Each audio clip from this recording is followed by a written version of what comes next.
and welcome to the session Building Personal Resilience to Prevent Professional Burnout. My name is Siobhan Murray, and I'm a resilience, business, life coach, former psychotherapist. I'm author of the best-selling book, The Burnout Solution. I've had a very varied career.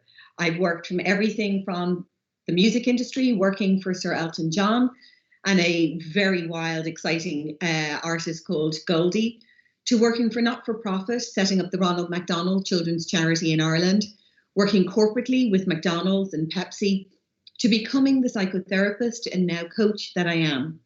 I work globally with companies right across from Ireland, England, Europe, the States, helping them, their leaders, their teams, to prevent burnout, and if they are suffering from burnout, and how to recover.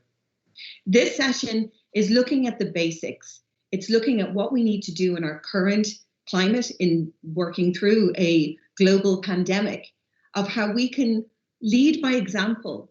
It isn't necessarily passing on exactly what we do to our employees if we're not leading by example. So what exactly is burnout? It's a term that's been used so often. It's by the World Health Organization. It's an occupational phenomenon. That was the classification. It's not at the moment a medical classification, which is a really good thing, because burnout is, by my definition, a state of physical, emotional, and mental exhaustion caused by long-term involvement in emotionally demanding situations. And I want you to really take this in, because here's the thing. For the last 7-8 months, we have all been working through emotionally demanding situations, whether we're being furloughed from our jobs, whether we're dealing with teams and managing them remotely, whether we've got family situations, whether we've had loss. It has all been emotionally demanding. So why am I happy that it's not a medical condition and rather seen as an occupational phenomenon? Well, here's the thing. As soon as burnout becomes a medical issue, it will then be treated with medicine. And burnout is not treated, prevented, or recovered from medicine. It's lifestyle changes, because it's emotionally demanding situations. What causes it? Well, I think that there's a lot that we can say that causes it. But if we look at the last few months, juggling so much has caused an ever-increasing phenomenon of burnout.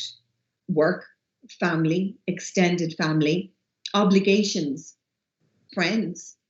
And notice I've put me down the very bottom, because that's generally where we put ourselves, nearly opposite work.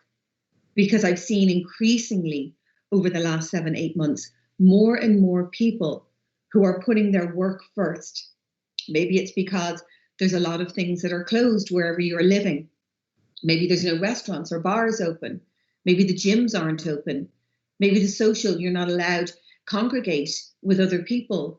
So people are opening up their laptops in the evening. They're working more and more. Productivity is higher. But productivity being higher doesn't necessarily mean that people are present in what they're doing. We've got family worries. We've got family concerns. And here's the thing, for those of you that are working from home with partners or other people working from home, in those 9 to 5 time period, they're not your family anymore. These are your new work colleagues. And we need to start treating them as work colleagues, or even from the inside thinking, these are our new work colleagues. So how would I speak to them? What would my expectations of them be? Because when we're working at home, remote working, living at work, whatever you want to call it, and we're seeing the people that we live with in their normal light as our family, our expectations are very different. Our obligations that we've put on front of ourselves to do things that we don't normally or necessarily need to do. Now is the time where we need to start going, what are my negotiables and my non-negotiables? Our friends, Maybe we're missing seeing our friends. Maybe we're putting ourselves under pressure to do these Zoom calls and Zoom quizzes so we can stay connected because we're not able to see, we're not able to travel, we're not able to do the things that we were. So we're juggling it all. So these are some of the things that are going to cause it. But what you probably want to know, well, what are some of the signs of burnout? There's lots. And I don't want to get into the medical side because chronic burnout is something that is very serious. I'm looking at trying to ensure that you as leaders are working on yourselves to prevent burnout so that you can lead by example to your teams. And that if you can recognize the signs and the symptoms of burnout, that you can step in if you think somebody on your team needs some support. So we've got muscle aches and pains. And remember, these are things that as we go through them, you may go, yeah, I feel like that some days, other days, no. I'm talking about that prolonged period of time where that you just feel every single day it's the same all the time. Tension headaches, even when you're knocking back all the water that you should. Sleep disturbance. And this is probably one of the biggest ones that I see with people right across the board, regardless of their industry. So the inability to switch off and fall asleep at night, maybe waking up during the night, ruminating over things, ruminating over work and personal issues. Physical and mental exhaustion and fatigue after minimal effort. So you go for a walk, 15, 20 minutes into your walk, you're physically and mentally exhausted, even after not doing an awful lot. An inability to relax. Now, this is the one that this time round, I didn't see this as much earlier on in the last 6-7 months. But since September, this is something that I'm seeing an awful lot of people speaking about, is that the nights have got darker. There's not an awful lot to do in the evening. So it's that inability to relax because more and more what they're doing is opening up the laptops and using the evenings to do some more work. So this is something to be really conscious of. Irritability with family, with work colleagues, with co-workers. An inability to recover after rest, relaxation, or entertainment. So by this, what I mean is that if you've had a day off, a Saturday or a Sunday, if you've put in place what we would call relaxation, maybe an afternoon, watching TV, going for a walk, but still not feeling that you're rested, that's that inability to recover from your week's work after your rest, relaxation, or entertainment.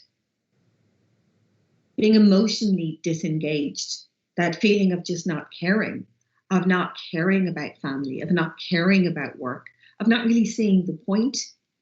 And I think, again, as I've said, a lot of these topics that I'm talking about, we feel these every now and then. But it's when we feel it continually for a few months, when we put them all together, that's when we're starting to experience burnout. This is really important. And I get asked this a lot, the difference between stress, burnout, and depression. And remember, stress is important.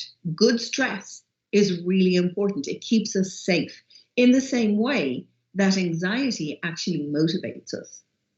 Burnout is the phenomenon that a lot of us are experiencing, and depression, completely different. So let me break this down for you.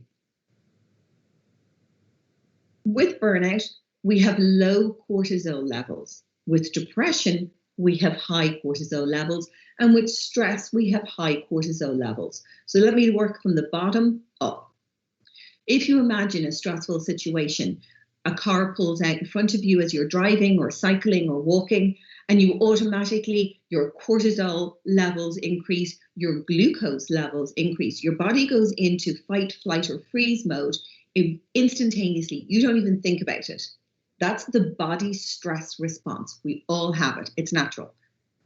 So what happens after the incident? Well, we go into recovery, our bodies start to go back down to normal, and our stress levels reduce back down, our cortisol levels reduce, and our glucose levels return to normal. With burnout, and I'm jumping to the top now, imagine your stress levels are continual.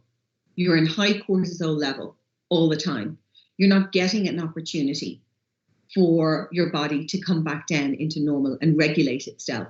So what's going to happen? Well, eventually you're going to run on empty. So you're going to have low cortisol levels. You will also have low glucose levels. Depression, you have high cortisol levels. Because depression is a broader phenomenon. Depression is a medical condition which is dealt with talk therapy and or medication. But burnout specifically relates to stress brought on by those emotionally demanding situations. And I think if you're not experiencing it yourself, at this moment in time, you know at least one person who is.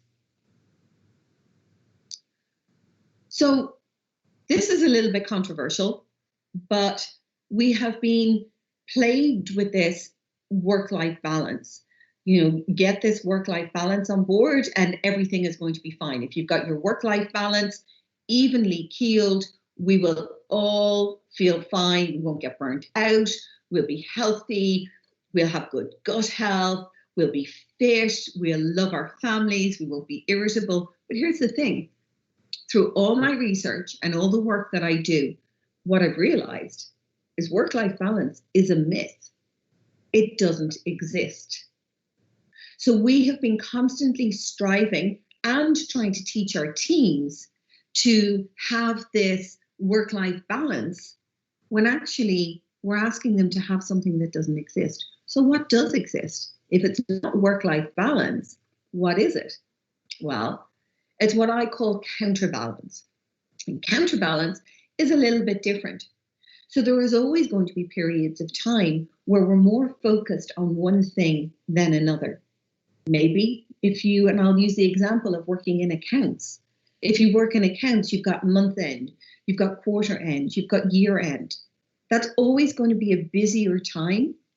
So if you think during those busy periods of time, there's other things that I'm not going to be able to work-life balance. Well, put that into what we're going through right now, which is a global pandemic with the majority of people who are office-based working from home. We're asking people to have this work-life balance when work is at home and home is at work. So we need to become very, very clear. There's going to be times when I actually need to go and sit in a room and work. And working and trying to cook at the same time is not going to cut it. So instead of thinking of work-life balance, I want you to start thinking about counterbalance.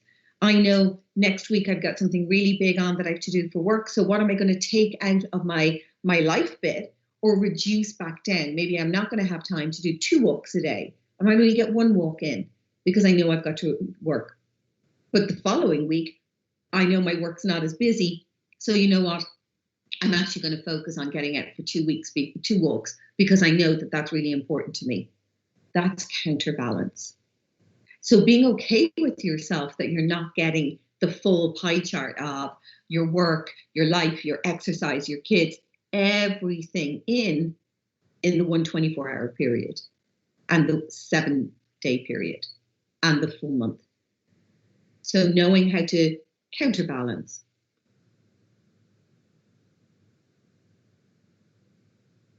So understanding burnout in order to be able to build resilience, well, first of all, we need to recognize if we're feeling burnt out. We need to recover and we need to reset.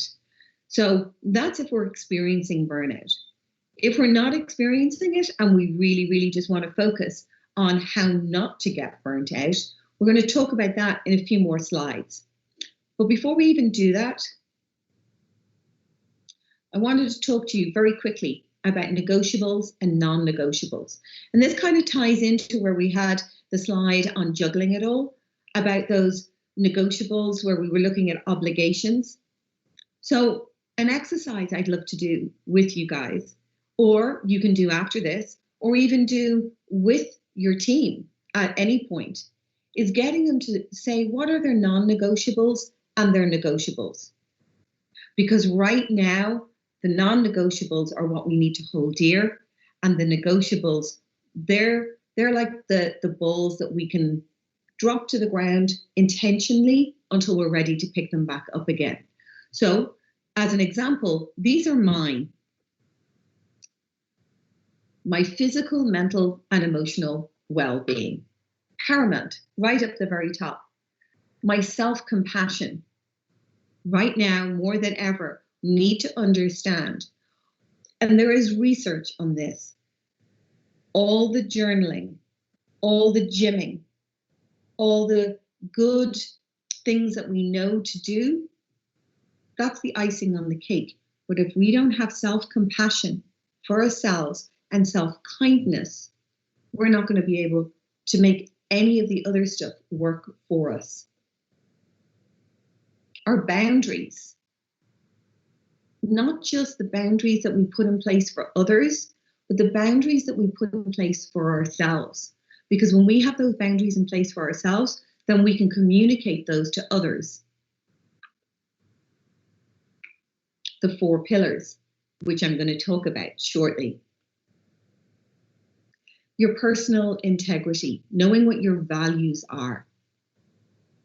Aligning yourself with people you admire and respect. As I said, along with your personal integrity, your values. What are your core values? An interesting observation that I've seen over the last few months is your core COVID values. Your values may be very different to family members. They can cause arguments. Maybe you're a mask wearer. Maybe you're not a mask wearer. Maybe you think we should be allowed to go out and be back in the office. Your values, even around COVID, against those around your family, these are all important, and sticking to your values. And having fun and giving yourself permission. Permission to go and watch Netflix. Permission to stay in bed. Permission on a Saturday or Sunday to stay in your pajamas. Instead of being rigid, permission to try new things and see if they work. And if they don't work, that's okay. Permission to have a bad day, but permission to pick yourself back up and get on. So our 4 pillars of resilience, these are our basics. We're going to do 2 short 4s. This one are 4 pillars. So let me go through these quickly with you. Sleep, nutrition, exercise, and clutter. Fairly basic, seems fairly obvious.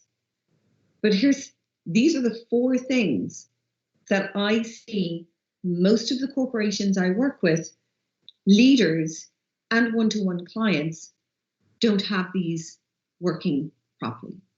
So sleep, mother of all self-kindness. We need to have on average 7 hours a night, 8 on a good night. So what can you do? Well, the obvious things. And this is the part where we need to take personal responsibility. We need to adult ourselves because no one else is going to come along and do it. Don't use your screens for 90 minutes. That seems like a lot. Bring it down to 60 minutes. Avoid checking the news before you go to bed. Avoid scrolling through social media. Avoid checking your emails on your phone. Put the phone in another room charging. Have a good sleep routine. Try and go to bed at the same time. Try and get up at the same time. I use a Lumi light, which helps promote the melatonin, the natural sleep aid that helps you go to sleep. It also, the Lumi light works as an alarm clock to help the shutdown of the melatonin in the morning so that you wake up naturally. Nutrition. This seems really obvious, but right now, our gut health is feeding off our stress. And our stress, if we're not managing it, is leading to burnout. So eating Thank you. Eating to be able to manage ourselves to get through the day. So eating nutritionally and feeding our body for energy. And you're going to go, oh, I hope she doesn't touch on alcohol. Yeah. Alcohol is a perceived stressor. It is not a distressor. Alcohol consumption, too much of it, will play havoc with your sleep. It's going to make you not eat particularly well the next day. It's going to give you, because you're not sleeping well, not enough energy to maybe go for a walk or exercise, and possibly leading into living slightly chaotically with clutter. So alcohol, if you feel that you're using it as a distressor rather than a glass of wine or a beer here and there, if you feel you're using it as a distressor, now is the time to take a sit back and go, okay, you know what? I need to address this now, because it's not a distressor. And exercise. Again, this is not the time to suddenly go, oh, I'm going to start working out at home and doing boxercise classes. What I'm talking about is intelligent exercise. An intelligent exercise is ensuring that, to the best of your ability, that you are able to get out and go for a walk for 20 to 30 minutes every single day, consistently. Not I'll do 2 walks a week, but actually I'm just going to sit at my laptop all day because work is too much. Because I have yet to hear somebody say to me, Siobhan, I went for a walk, it was lashing rain, it was horrible, I felt worse when I came back. So ensuring that you make the time every day, 15, 20 minutes. If you can do it twice a day, that's great. If you do yoga, if you have weights at home and you do all of that, that's a bonus. But right now, I want you to bring it. These are your 4 pillars. Good sleep, eating well, getting out for a walk, and clutter. We're living and working in the same environments. So it's not just the clutter of everything that's going on around us. That's causing chaos in our brains, because that's creating us to feel, as the squiggles show, slightly out of control. So spending time on a Saturday or Sunday just going, I'm going to clear the space that I'm going to work in.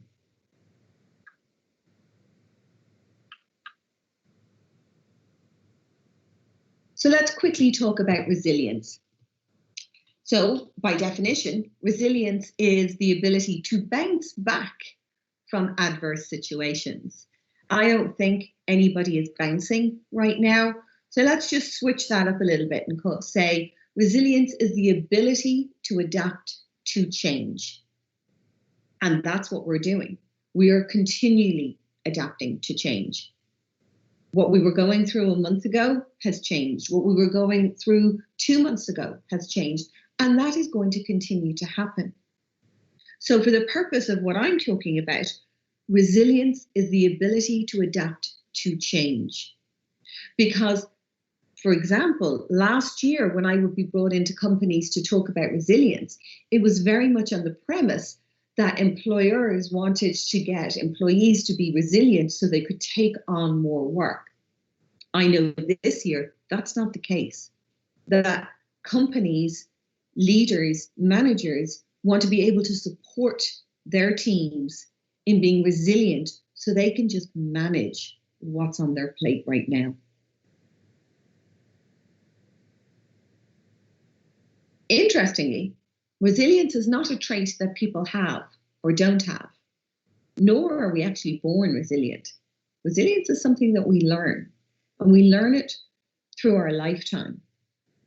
We learn it as we're young toddlers, teenagers, early 20s. So if anybody is listening to this and watching this and going, I'm not resilient, I don't have the capabilities to get through this, let me tell you something, you do. And I'm going to show you how you do. So with the resilience plan, the 4 S's. So make a note of this. What is the resilience plan? Well, the resilience plan is, this is a matrix. Supports, strategies, sagacity, and solution focused. So imagine you're looking back at a situation that you have got through in the past. Could be a job, losing a job. It could be moving countries, buying a house, stressful, anything that you had to deal with, any big thing that you had to deal with. What supports for that situation that you had to deal with? What supports did you call upon? Who did you call? Did you call maybe a friend, a relative, a colleague? Who did you speak to? Who did you seek guidance from? Sagacity. What words of wisdom did you call upon in your mind? Now, this was a tricky one. People always go, I don't really know. So let me give you an example of a couple of mine that I use all the time. One of them is, what other people think of me is none of my business. That's actually from AA.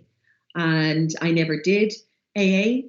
However, it's something that I've heard and seen and I love, because it's very easy, because we want people to love us. We want people, whether we're in a leadership role, we want to be liked because we think if people like us and they're going to work better for us. But here's the thing, what other people think of you doesn't matter. It's what you think of yourself. So that's one of my pieces of sagacity that gets me through when I think I can't get through this anymore. How will I do it? What strategies did I use? Did I actually sit down and have a big cry and go, this is horrific, and then actually pull myself together? So I write down what those strategies that I used to get through that previous situation. And the last bit, the solution focused. What did I do? What actions did I do to get through that previous situation with the supports I had, with my wisdom and sagacity, and with the strategies? And how did I get through that situation? And here's the thing. I then use all of those 4 S's to implement into the current situation that I need to get through. That's resilience. That's your resilience matrix. That's your ability to get through anything that you think you can't, because you can.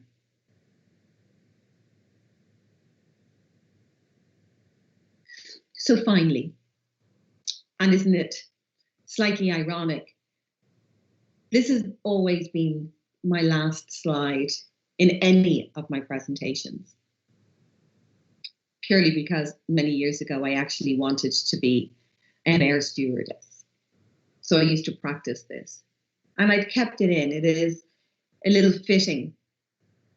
But you know, if you can remember back to being on a plane, that time when the stewards are going through the safety announcement and they say, if cabin pressure should change, the panels above your seat will open, revealing the oxygen masks. Reach up, pull the mask over your head, place it securely over your nose and mouth, and secure with the elastic band. But most importantly, securing your own mask first before helping others. That's not selfish. That's not uncaring. That's ensuring that your resilience, personally and professionally, is intact so that you are there to lead by example and help others. If we're not leading by example and we're telling, we're going to end up burnt out, and then we're no good to anybody. So I'd like to take this opportunity to say thank you so much for watching this. I hope you enjoyed the session. If you want any further information or want to reach out to me, I can be found at www.twistingthejar.com, or Siobhan at twistingthejar.com is my email. Thank you very much.